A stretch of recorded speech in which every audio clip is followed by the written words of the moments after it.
बिस्मिल्लाहिर्रहमानिर्रहीम, अस्सलाम वालेकुम। Welcome to my kitchen. आज मेरे किचन में बहुत ही लजीज और बहुत ही मज़ेदार सी चने की दाल फ्राई बन रही है, जो बिल्कुल ढाबा स्टाइल में बन के तैयार होगी। बहुत ही टेस्टी, बहुत ही मज़ेदार बनती है। आप इसको गरम गरम चपातियों के साथ सर्व करें या फिर नान के साथ, दोनों के साथ ये बहुत ही मज़ेदार लगेगी। तो ज़रूर ट्राई कीजिएगा आप मेरी इस रेसिपी को। तो चलिए इसको बनाना स्टार्ट करते हैं, लेकिन उससे पहले अगर आप मेरे चैनल पर नए हैं तो काइंडली इसको सब्सक्राइब कर दें और साथ ही बेल आइकन को भी प्रेस कर दें, ताकि मेरी हर नई आने वाली वीडियो की नोटिफिकेशन सबसे पहले आप तक पहुँचे। तो चने की दाल फ्राई बनाने के लिए सबसे पहले हम चने की दाल को बॉईल करेंगे। तो यहाँ पर 2 कप मैंने चने की दाल ली थी, जिसको मैंने अच्छे से वॉश कर लिया था। उसके बाद 1 घंटे के लिए मैंने इसको भिगो के रख दिया था। तो अब जिस पानी में मैंने भिगो के रखा था, उसी पानी समेत मैं इसको पैन में डाल दूँगी। तो ये देखिए, सारी की सारी दाल जो है मैंने पैन में शामिल कर दी है। तो थोड़ा सा मैं मिक्स करके देख लेती हूँ कि इसमें मुझे मज़ीद पानी डालने की ज़रूरत है कि नहीं। तो थोड़ा सा पानी इसमें और डलेगा, तो हाफ़ कप मैं इसके अंदर मज़ीद पानी शामिल कर दूँगी और इसको भी मैं मिक्स कर लेती हूँ। और उसके बाद मैं इसको पकने के लिए छोड़ूंगी और तब तक पकाऊंगी जब तक इसमें बॉयल नहीं आ जाता। तो ये देखिए, इसमें बॉयल आना शुरू हो गया और ऊपर आप देख रहे हैं कि ये झाग सी बनना शुरू हो गई है। तो ये सारी की सारी झाग जो है वो मैं बाहर निकाल लूँगी, क्योंकि हर दाल में एक मखसूस उसकी कड़वाहट सी होती है। तो उस कड़वाहट को दूर करने के लिए हम ये दाल की जो झाग है इसको बाहर निकालेंगे, और जितनी मुमकिन हो सके आप इसको निकाल लें बाहर। साइडों में जितनी भी लगी हुई है ये भी मैं उतार लूँगी। तो सारी की सारी झाग मैंने निकाल ली है। इसको दोबारा से मिक्स करती हूँ और इसको तब तक पकाऊंगी जब तक हमारी दाल अच्छे से गल नहीं जाती। तो ये देखिए, दाल हमारी अच्छे से पक चुकी है। पानी भी काफ़ी हद तक ड्राई हो चुका है। थोड़ा थोड़ा सा पानी हम रहने देंगे इसके अंदर। ये देखिए, दाल को चेक करती हूँ मैं। ये देखें, दाल हमारी बहुत अच्छे से गल चुकी है। बस फ्लेम को मैं बंद कर देती हूँ और इसको मैं एक तरफ रख देती हूँ। तब तक हम इसके लिए एक मसाला तैयार कर लेते हैं। तो यहाँ पर मैंने एक पैन ले लिया और इसके अंदर मैं डालूँगी 1 कप घी। आप चाहें तो ऑयल का भी इस्तेमाल कर सकते हैं, लेकिन ढाबा वगैरह में जो दाल पकती है वो घी का ही इस्तेमाल करते हैं। घी से दालों के जो टेस्ट है ना वो और ज़्यादा इन्हांस होता है, इसलिए मैं घी का इस्तेमाल करती हूँ जब मैं दालें पकाऊँ। तो ये देखिए, घी हमारे अच्छे से मेल्ट हो गया। अब इसके अंदर मैं ज़ीरा डालूँगी। तो हाफ़ टी स्पून मैंने साबुत ज़ीरा इसमें ऐड कर दिया और इसको मैं हल्का सा पकाऊँगी, ताकि ज़ीरे की जो खुशबू है वो घी के अंदर अच्छे से आ जाए। कुछ ही सेकंड पकाने के बाद इसके अंदर मैं प्याज ऐड करूँगी। तो 2 दरमियाने प्याज मैंने लिए थे, जिसको मैंने इस तरीके से बारीक स्लाइस में काट लिया है। तो प्याज भी मैंने शामिल कर दिया पैन में। अब प्याज को मैं तब तक पकाऊंगी जब तक प्याज़ों में अच्छा गोल्डन कलर नहीं आ जाता।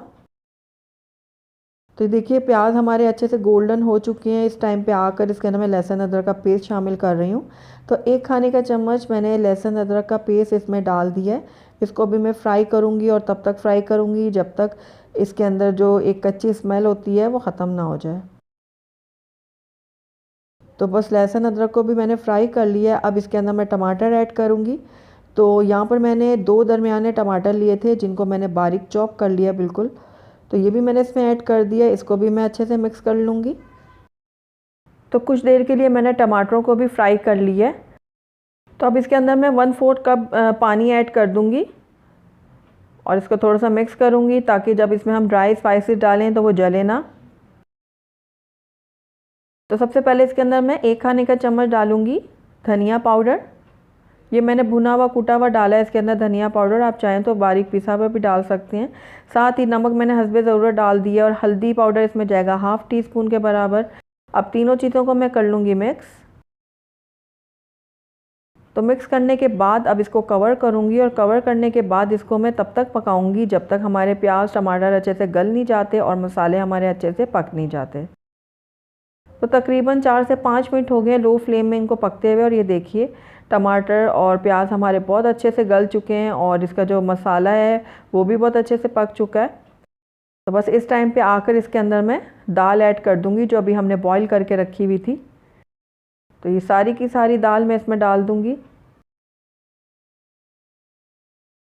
बहुत ही मज़ेदार, बहुत ही टेस्टी सी ये दाल फ्राई बन के तैयार होती है। तो दाल मैंने शामिल कर दी है पैन में। अब इसके अंदर हाफ़ टी स्पून मैं गरम मसाला डालूंगी पिसा हुआ, और साथ ही 2-3 मैंने हरी मिर्चें ले ली हैं साबुत, वो भी डाल दी हैं। आप चाहें तो हरी मिर्चों को बारीक काट के भी डाल सकते हैं। तो बस इसको भी मैं अच्छे से मिक्स कर लेती हूँ। बहुत अच्छे से हमने मिक्स करना है मसाले को दाल के साथ, ताकि दाल के अंदर जो है वो अच्छे से फ्लेवर आ जाए मसाले का। अब इसको कवर कर दूंगी और थोड़ी देर के लिए इसको मैं हल्की आंच में पकने के लिए छोड़ूंगी। तो देखिए तकरीबन 3 से 4 मिनट मैंने इसको हल्की आंच में पकने के लिए छोड़ा था। तो ये देखिए दाल हमारे बहुत अच्छे से पक चुकी है और मसाला जो है बहुत अच्छे से दाल के अंदर तक चला गया उसका टेस्ट। तो दाल हमारी बिल्कुल रेडी है। फ्लेम को मैं बंद कर दूंगी, इसको ढक के मैं कुछ देर के लिए रख दूंगी ऐसे ही। उसके बाद मैं इसको आपको डिश आउट करके दिखाती हूँ। अल्हम्दुलिल्लाह हमारी बहुत ही टेस्टी, बहुत ही मज़ेदार सी चना दाल फ्राई बन के तैयार है। बिल्कुल ढाबा स्टाइल ये बन के तैयार होगी। बहुत ही टेस्टी, बहुत ही मज़ेदार लगती है। तो दाल हमारी बिल्कुल रेडी है। इसको सर्विंग डिश में मैंने निकाल लिया है। अब इसका तड़का हम तैयार कर लेते हैं। तो एक पैन में मैंने हाफ़ कप घी ले लिया है। उसके बाद इसके अंदर मैं 1 छोटी चम्मच डाल दूँगी लाल मिर्चों का पाउडर। इससे बहुत ही अच्छा सा कलर आएगा हमारी दाल में। थोड़ा सा इसको फ्राई कर दूँगी और चूल्हे को अब मैंने बंद कर दिया है। और उसके बाद 2-3 हरी मिर्चें मैं साबुत डाल दूँगी, इसको भी थोड़ा सा फ्राई कर लूँगी। उसके बाद इसको लेकर मैं दाल के ऊपर डाल दूँगी और आखिर में इसके ऊपर मैं डाल दूँगी थोड़ा सा हरा धनिया कटा हुआ। तो अब माशाल्लाह से हमारी बहुत ही टेस्टी, बहुत ही मज़ेदार सी चना दाल फ्राई बनके तैयार है। बहुत ही टेस्टी और लजीज बनती है। आप इसको ज़रूर ट्राई कीजिएगा। गरम गरम रोटियों या फिर नान के साथ इसको सर्व करें, बहुत ही आप इंजॉय करेंगे। तो अगर आपको मेरी रेसिपी पसंद आई है तो इसको लाइक करें, अपने दोस्तों के साथ शेयर करें और अगर पहली दफ़ा मेरे चैनल पर आएँ तो काइंडली इसको सब्सक्राइब भी कर लें और साथ ही बेल आइकन को भी प्रेस कर दें ताकि मेरी हर नई आने वाली वीडियो की नोटिफिकेशन सबसे पहले आप तक पहुँचे। और कमेंट करके मुझे ज़रूर बताइएगा कि आपको मेरी रेसिपी कैसी लगी। साथ ही मेरे फेसबुक और इंस्टाग्राम के पेज को लाइक करना मत भूलिएगा। Thank you for watching. Allah हाफिज़।